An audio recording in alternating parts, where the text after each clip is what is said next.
तो बाबा तुलसीदास जी लिखते हैं, देखो जीवन की संकट, जीवन की परेशानियां कभी आती हैं तो कहाँ जाना चाहिए, किसके पास जाना चाहिए, किसके पास अपना दुख बताना चाहिए? उन संसार वालों के पास। संसार वाले तो सुनेंगे और 10 जगह जा कर के वायरल और करेंगे। तुम अपना एक दुख बता दो और फिर 10 जगह जाके बताओ, अरे पता उनके जीवन में ऐसा चल रहा है, ऐसा हो रहा है। तो संसार वालों को बताने से कोई लाभ नहीं है। गुरु गृह गयो तुरत महिपाला। और वहाँ भी ऐसा भी नहीं होना चाहिए कि गुरु जी के पास जाके बस दुखी दुख रोते जा रहे। निज सुख दुख सब गुरु ही सुनाए, कही वशिष्ठ बहुविधि समझाए। श्री वशिष्ठ गुरुदेव ने दशरथ जी को समझाया। क्या समझाया? धरऊ धीर होई सुत चारी, त्रिभुवन विदित भगत भय हारी। ले राजन, तुम काय को चिंता करते हो? थोड़ा धैर्य रखो, धीरज रखो। तुम्हारे घर एक नहीं चार पुत्रों का प्रागट्य होगा। और वो भी जानते हो, एरे गहरे नहीं।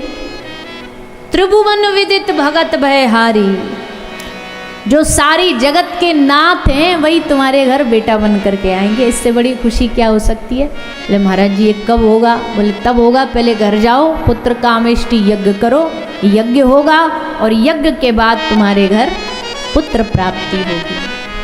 अब तो महाराज दशरथ बड़े प्रसन्न हुए, घर आए, यज्ञ आरंभ कर दिया।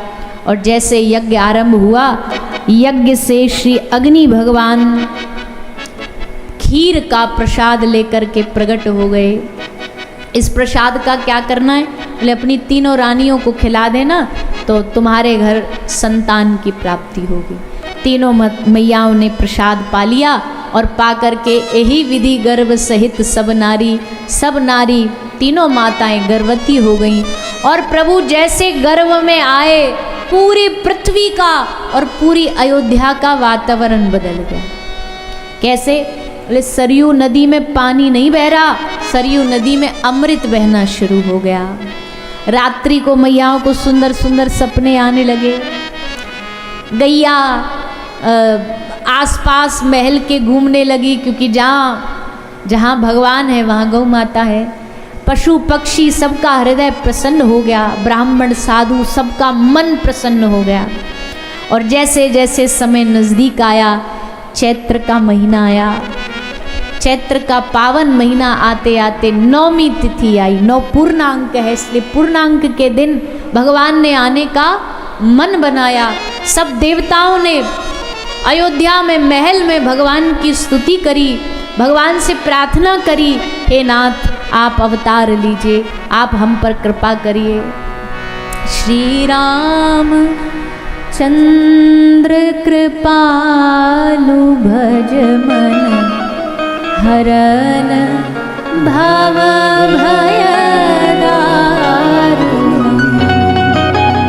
नव कंज लोचन कंज मुख कर, कंज पद कंजारु। श्री राम श्री राम श्री राम श्री राम। देवताओं ने निवेदन किया, प्रभु इस आताताई दैत्यों का, उस समय त्रेता में रावण, कुंभकर्ण और न जाने कितने कितने दैत्यों के पाप से पृथ्वी क्रंदन कर रही थी। हे प्रभु आप अवतार ग्रहण करिए, इस धरती के बोझ को कम करिए। सब देवताओं ने प्रार्थना करी और 9वीं तिथि को चैत्र के महीने में श्री गोस्वामी तुलसीदास जी वर्णन करते हैं। 9वीं तिथि मधुमास पुनीता, शुक्ल पक्ष अभिजित हरि प्रीता, मध्य दिवस अति शीत न घामा, पावन काल लोक विश्रामा। मध्याह्न का समय अभिजीत मुहूर्त जो राम जी का सबसे प्रिय मुहूर्त है, उस मुहूर्त में दोपहर के ठीक 12 बजे अयोध्या में माता कौशल्या के प्रांगण में दशरथ नंदन मर्यादा पुरुषोत्तम भगवान श्री रामचंद्र का प्रागट्य हुआ। बोलिए श्री रामचंद्र भगवान की भय। प्रगट कृपाला दीन दयाला कौशल्या हितकारी। आज जगत के निधान बालक बनकर के नन्हे से लाला बन के प्रकट भये हैं। लाला जैसे प्रकट भये तो कौशल्या मैया ने कहा देखी, मैया ने देखी, अरे हमने तो सोची पुत्र आएंगे पर ये तो चतुर्भुज आए हैं, 4 हाथ वाले। अब 4 हाथ वाला बालक, जन्मा बालक कोई जचता थोड़ी है। तो कौशल्या माता ने कहा प्रभु हमने आपको बालक रूप में बुलाया था, आप तो भगवान बन करके आए हो, ये 2 हाथ बनाओ ना। राम जी बोले अच्छा 2 हाथ बनाने पड़ेंगे? बोले हाँ। तो 2 हाथ प्रभु ने अदृश्य कर दी। मैया आप ठीक है अब दरवाजा खोल दे? बोले ना ना ना, अभी भी काम पूरा नहीं हुआ। बालक बनो, छोटे से बालक बनो, और ये क्या बढ़िया से एकदम रंग बिरंगे कपड़ा पहन करके आयो। जन्मा बालक नंगा पैदा होता है, आप तो ऐसे फुल तैयार होकर के आयो जैसे अपनी बारात में जा रहे हो, ब्याह में जा रहे हो। राम जी बोले लो मैया आप कह रही हो तो वस्त्र भी उतार देते, अब तो खोल दो दरवाजा। बोले ना अभी रोना तो पड़ेगा, बालक जन्म लेते ही रोता है, आप तो ऐसे खिलखिला के हंस रहे हो, पहले रो तो सही। राम जी बोले रोना भी पड़ेगा? बोले हाँ। तो सुन वचन सुजाना रोदन ठाना, जैसे रोए। अब बालक हुआ है, ये खबर सुनानी थोड़ी पड़ती है, बालक के रुदन से पता लग जाता है कि बालक हुआ है। तो जैसे राम जी रोए सबरी अयोध्या में हल्ला मच गया, बधाई हो बधाई हो, दशरथ जी के घर माता कौशल्या के घर पुत्र राजकुमार आए हैं। सब जगह आनंद छा गया। श्री कौशल्या माता के गर्भ से प्रभु ने अवतार लिया, भरत जी माता केकई के गर्भ से अवतार लेते हैं, और माँ सुमित्रा के गर्भ से लक्ष्मण और शत्रुघ्न चारों भैया प्रकट भये। खूब आनंद बरसा चारों ओर, इस आनंद का सबने रस लिया, बधाइयाँ गाई गई, उनके प्रागट्य का खूब सबने आनंद प्राप्त किया। कुबेर आए, भगवान महादेव आए दर्शन के लिए, ब्रह्मा आए, सब ने आकर के प्रभु का दर्शन किया है। फिर राम जी की छोटी छोटी बाल लीलाएं, जैसे भगवान की लीलाएं हैं ऐसे राम जी की भी लीलाएं, सब लीला हैं जो सूरदास जी ने भी गाई हैं। ठुमक चलत रामचंद्र बाजत पैजनिया, आंगन में कभी ठुमक ठुमक चलते हैं, कभी घूमते हैं, खूब आनंद लेते हैं। तो ऐसी भगवान की लीला भई। फिर विद्या अध्ययन करने गए। अब वही मानव बने, पढ़ाई लिखाई भी करनी पड़ेगी, भले वेद इनके मुख से प्रकट हुए, पर जब भगवान आते हैं ना तो पूरे क्रम से चलते हैं। ये नहीं कि जन्म से ही सिद्ध बन के पैदा हो गए हैं, ठाकुर जी ऐसे नहीं आते, बड़े साधारण तरीके से आते हैं। तो विद्या अध्ययन करने गए, विद्या सीखी, शस्त्र की, शास्त्र की, गुरु वशिष्ठ के आश्रम में अध्ययन किया, वापस आए। फिर एक दिन विश्वामित्र जी का बुलावा आ गया। दशरथ जी बड़े प्रसन्न हुए, द्वार पर विश्वामित्र जी आए हैं, स्वागत सत्कार किया, पर फिर पता चला ये तो पुत्र मांगने आए हैं। दशरथ जी ने कहा अभी तो हमारे बड़े बड़े वर्षों के इंतजार के बाद तो संतान हुई, और आप किस लिए आपको चाहिए राम? बोले हमारे यज्ञ की रक्षा के लिए, यज्ञ को दैत्य आके नष्ट कर देते हैं, तो कोई रक्षा करने वाला चाहिए। दशरथ जी बोले हम चलते हैं। तो विश्वामित्र जी ने हंस के कहा कि वहाँ मारने वाला नहीं चाहिए, वहाँ तारने वाला चाहिए। मारने वाला तो कोई भी दुनिया में पैदा हो सकता, पर तारने वाले तो अकेले राम जी ही। मारने वालों की जरूरत नहीं है, आज समाज में तारने वालों की जरूरत है। इसलिए हमें तो अपने पुत्र राम और लक्ष्मण को संग में भेज दो। तो साथ में भेजा, ताड़का को मारा, सुबाहु को मारा, विश्वामित्र जी के यज्ञ को सुरक्षित कर दिया। अब एक दिन विश्वामित्र जी बोले राम जी को, हे राम, एक न्योता आया है हमारे पास, कहां से? बोलो ना, अपने स्थान की बात में आवाज नहीं निकल रही आपकी। न्योता गया, निमंत्रण गया मिथिला से, स्पेशल इनविटेशन विश्वामित्र जी के लिए भेजा गया। विश्वामित्र जी बोले अकेले जाकर के हम इस न्योते में क्या करेंगे, एक काम करो तुम भी खाली हम भी खाली, संग चलते हैं। राम और लखन दोनों को संग लेकर के चल पड़े। रास्ते में अहिल्या का उद्धार किया, अहिल्या पर कृपा करी, आगे बढ़े, मिथिला पहुंचे। महाराज जनक ने सबकी उचित रहने की व्यवस्था कराई, सबको बढ़िया बढ़िया स्थान रहने के लिए दिया। विश्वामित्र जी को सुंदर महल में उतरवाया, वहीं प्रभु राम और श्री लक्ष्मण जी भी संग में विराजे।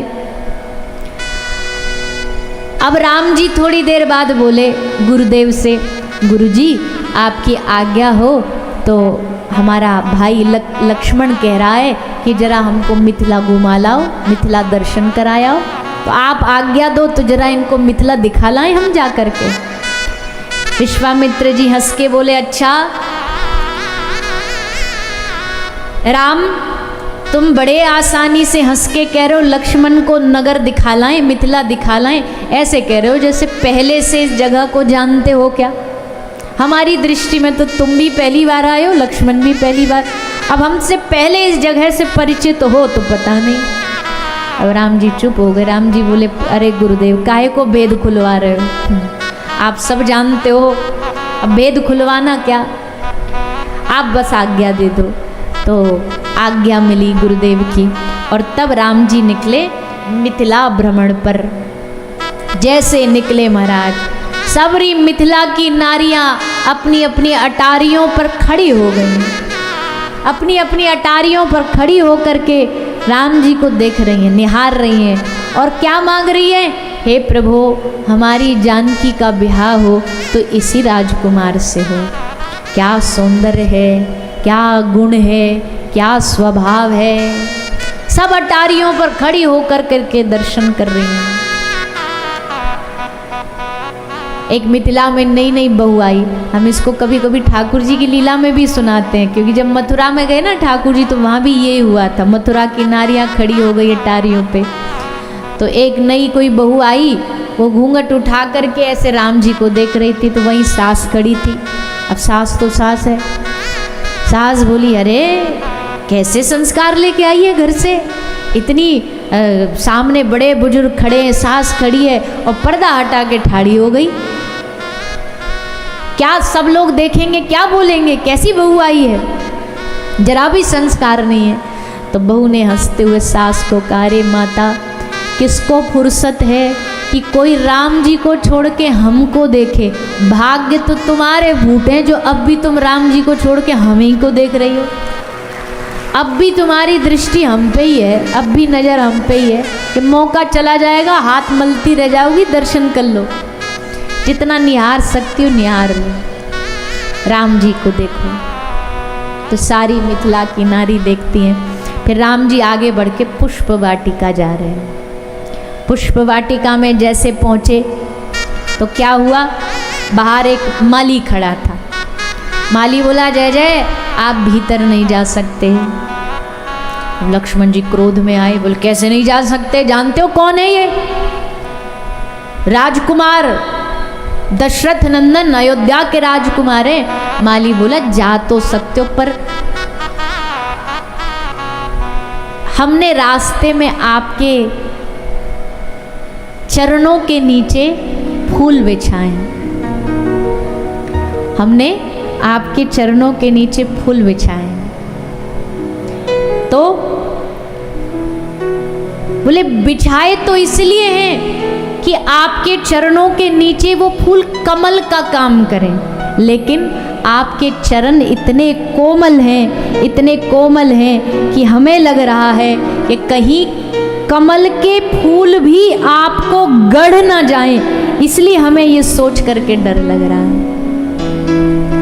जिनके चरण इतने कोमल हों उन चरणों में कहीं कोई घाव ना हो जाए इन पुष्पों से, इस बात का हमें डर लग रहा है।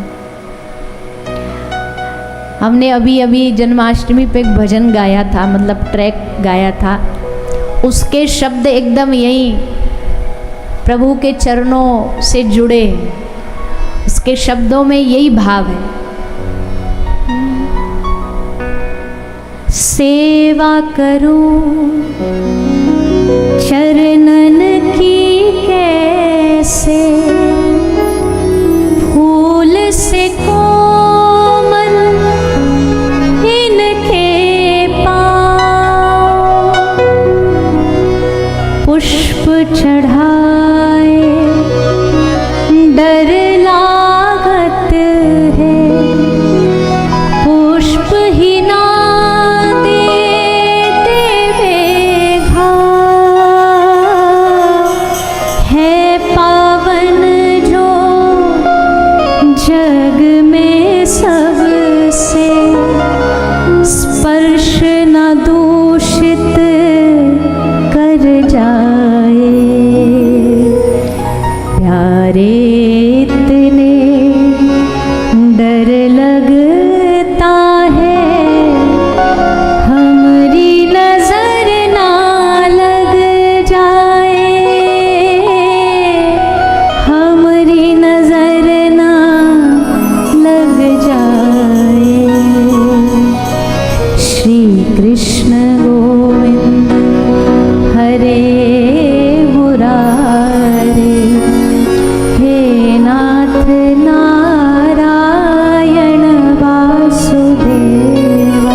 पर उसके पहले शब्द उसमें यही जोड़े गए हैं, सेवा करूं चरणन की कैसे, फूल से कोमल इनके पाँव, पुष्प चढ़ाए डर लागत है, पुष्प ही ना दे देवे घाव। कहीं ठाकुर जी के चरणों में फूल ही ना गड़ जाए।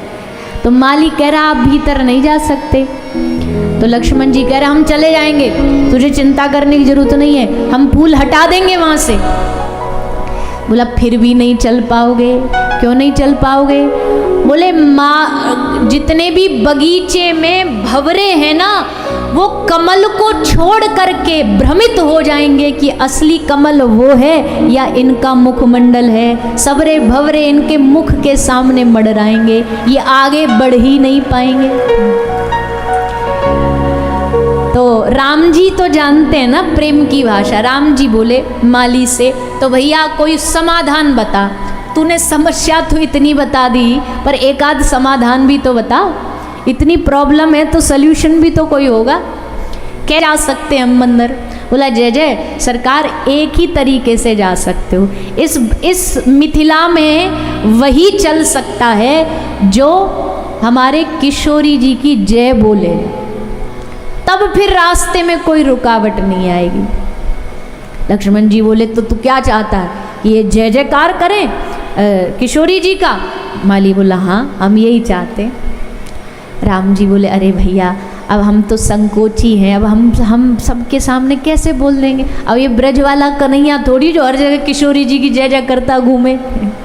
तो राम जी हैं, तो राम जी बोले भैया हमको तो संकोच लगता है। माली बोला मन मन में तो बोलते ही रहते हो, आज जबान से भी बोल दो तो क्या घट जाएगा? अब तो एक ही रास्ता है, हमारी किशोरी जी की जयकार करो तब भीतर प्रवेश मिलेगा। तो माली ने जैसे ही बोला मिथिला जनक नंदिनी की, तो राम जी ने कहा जय। बोला अब सब रास्ता छोड़ देंगे, अब एंट्री साफ है, अब आप जा सकते हो। तब श्री राम जी भीतर आए, और भीतर आए पुष्प वाटिका में पुष्प तोड़ते तोड़ते वही माता जानकी आई हुई थी। जैसे राम जी को देखा, देखते ही नेत्र से नेत्र मिले। स्वयंवर विवाह तो वहीं हो गया था, बाकी तो बाद में जो भी हुआ सब ऐसे ही नाटक लीला करी। विवाह तो यहीं हो गया, दृष्टि से दृष्टि मिली। फिर बाद में गए सभा लगी है धनुष भंग के लिए। महाराज जनक ने घोषणा करी, कौन है यहाँ जो उठा करके इस धनुष को प्रत्यंचा चढ़ाएगा, उसके साथ हम अपनी जानकी का विवाह करेंगे। और सुनो एक कथा, दुनिया में किसी में ताकत नहीं थी कि इस धनुष को उठा सके। जब धनुष यहाँ लाया गया ना ये, तो कई हजार हाथी लगे इस धनुष को लाने के लिए। तो इस धनुष की रोज महाराज जनक पूजा करते थे और इस धनुष के आसपास गोबर का लेप चौका लगाने की जिम्मेदारी माता जानकी को मिली थी। आपको इसकी साफ सफाई रखनी है। तो माता जानकी रोज इस धनुष को चारों ओर लेप लगाती थी गोबर का। एक दिन जब महाराज जनक आए तो उनने क्या देखा, उनने देखा कि पूरे धनुष के आसपास तो चौका लगा ही है गोबर का, धनुष के नीचे भी चौका लगा हुआ। महाराज जनक देख करके आश्चर्यचकित हो गए। जानकी मैया को बुलाया, पुत्री ये धनुष के नीचे किसने चौका लगाया? जानकी मैया ने कहा, रोज रोज बाहर बाहर चारों तरफ लगाती थी, आज मैंने सोचा गंदा हो रहा नीचे भी लगा देती, तो नीचे भी लगा दिया। जनक महाराज बोले, कैसे लगा दिया? इसको उठाने के लिए हजार हाथियों बुलाने पड़े हमें। कैसे लगा दिया? ऐसे लगा दिया। जानकी मैया आई और उन्होंने हंसते हंसते एक हाथ से धनुष उठाया और उसके नीचे चौका लगा के बोला ऐसे लगा दिया। महाराज जनक बोले, हमारे घर में कोई शक्ति प्रकट हुई है और ये शक्ति किसी शक्तिवान के हाथ में ही जानी चाहिए, जिसमें इतनी ताकत हो कि वो भी धनुष उठा सके। इसलिए महाराज दशरथ ने ये प्रतिज्ञा रखी कि जो धनुष उठाएगा उसके साथ हम अपनी कन्या का ब्याह करेंगे। भूप सहस दस एक ही वारा, लगे उठावन उठही न टारा। एक एक साथ 10-10 लग गए धनुष उठाने पर, धनुष को टस से मस न कर पाए। महाराज जनक क्रोध में आकर के बोले, लगता है धरती पर कोई क्षत्रिय बचे ही नहीं, ये धरती क्षत्रिय विहीन हो गई लगता है। अब सब तो चुप बैठे रहे, पर लक्ष्मण जी खड़े हो गए। महाराज जनक के सामने खड़े होके बोले, महाराज आप कैसे कह सकते हो धरती पर क्षत्रिय नहीं रहे, आपने अभी देखे ही कहाँ है? तो राम जी ने ऐसे कोनी मार के इनको नेक इशारा दे के बिठाया। बोले, भैया गरम मत हो, बैठ जा, होने वाले ससुर जी हैं, इनसे बिगाड़ मत, शांति से बैठा रहे। लक्ष्मण जी को बिठा दिया। विश्वामित्र जी ने आज्ञा दी, उठो राम, उठो और जाओ इस धनुष को प्रत्यंचा चढ़ाओ। राम जी उठे, गए, धनुष गुरु ही प्रणाम मन ही मन कीना, अति राघव उठाए धनु लीना। धनुष को प्रणाम करते गुरुदेव को प्रणाम किया और धनुष को उठा के जैसे प्रत्यंचा चढ़ाई, धनुष के 2 भाग हो गए, 2 टुकड़े हो गए। चारों ओर आवाज गई, ढोल नगाड़े बजने लगे, देवता पुष्प बरसाने लगे। माता जानकी को सखियों ने माला दी और माता जानकी हाथ में वरमाला लेकर के प्रभु के गले में डालने के लिए आई। जैसे आगे आई, अब मिथिला में अब खूब आनंद होता है, ब्याह शादी में तो देखो भैया गीत गाली आनंद यही चलता है। मिथिला की नारी क्या मीठी मीठी गालियाँ देती हैं प्रभु को, कैसे सुंदर सुंदर कजरी सुनाती हैं। तो आई माता जानकी, तो राम जी ने थोड़े हाइट में लंबे थे और जानकी मैया ने थोड़ी छोटी थी, तो अब हाथ वहाँ तक पहुँचे नहीं माला डालने के लिए। मैया ने सोची हम उछल के माला डालेंगी तो हमारी सखियाँ मजाक उड़ाएंगी, देखो कितनी जल्दी लगी ब्याह की, और ये झुक ही नहीं रहे। राम जी सोचते हैं अभी से झुक गए तो ब्याह के बाद तो और झुकना पड़ेगा, तो ये भी तन के ठाड़े हैं। सखियाँ देख रही हैं बेचारी हमारी कोमलांगी जानकी मैया हाथ में माला लेके कब से ठाड़ी हैं, हाथ दुख गए हैं। सो निवेदन कर रही हैं। पहले तो विश्वामित्र जी को कहा, गुरुजी चेला को समझाओ झुक जाए न, सर झुका ले नीचे। गुरुजी बोले, देखो हमारा काम था ब्याह के लिए मनाना, सो हमने मना दिया, अब इस खेल बच्चों के खेल में हम क्या करें, तुम जानो राम जी जाने। जनक महाराज को कहा, महाराज आप कुछ कर दो। महाराज जनक ने कहा, देखो जी ये हमारे पाहुन हैं, दामाद हैं, अब घर में बुला के दामाद को झुकने के लिए कहें, ऐसा हमारा संस्कार नहीं कहता, हम नहीं करेंगे ये। लक्ष्मण जी को कहा, तुम्हारे बड़े भैया तुम ही समझा दो। लक्ष्मण जी बोले, हम भी ऐसे कैसे बोल दें, बड़े भ्राता हैं, पर जानकी भी हमारी माँ है, उनको कष्ट हम ये भी नहीं चाहते, लोग कुछ करते हैं सेटिंग। तो लक्ष्मण जी आए और आकर के राम जी के चरणों में सीधा साष्टांग लेट गए। राम जी बोले वाह कितना बढ़िया भाई हो, भाई हो तो ऐसा हो, ब्याह हमारा हो रहा, खुश ये हो रहा है। पाँव में चरणों में पड़ा है। 1 मिनट हुई, 5 मिनट हुई, 6 मिनट हुई, उठ ही नहीं रहे। राम जी बोले भैया हमको पता लग गया तू खुश है, उठ जा। पर ये उठे ही नहीं। जैसे राम जी उठाने के लिए नीचे झुके तो माता जानकी ने इनके गले में वरमाला डाल दी। बोलिए सियावर रामचंद्र भगवान की जय। प्रभु राम ने भी माला डाली और इस प्रकार दोनों का विवाह संपन्न हुआ। फिर जाने की बारी आई तो सबने कहा रे भाई कुछ महीना तो रुको, यहाँ दामाद की सेवा करेंगे। तो चारों भाइयों का विवाह हुआ और चारों को वहीं महाराज जनक ने रोका। और जैसा हमने पहले ही दिन हमने बोला था कि कुछ दिनों क्या मिथिला के लोग तो मानते कि उनके राम जी यहीं विराजे हैं माता जानकी के साथ। ऐसी सुंदर भगवान मर्यादा पुरुषोत्तम राम और माता जानकी, उनकी अद्भुत लीला है। सारे जगत में ऐसा दिव्य दंपति, ऐसा दिव्य सुख किसको प्राप्त हुआ होगा। सारे जनकपुर के सारे महलों के सुख को छोड़ करके जो माता जानकी नंगे पांव राम जी के पीछे पीछे गई हैं, ऐसा सुंदर दाम्पत्य किसका होगा। और राम जी भी मर्यादा का साक्षात स्वरूप है।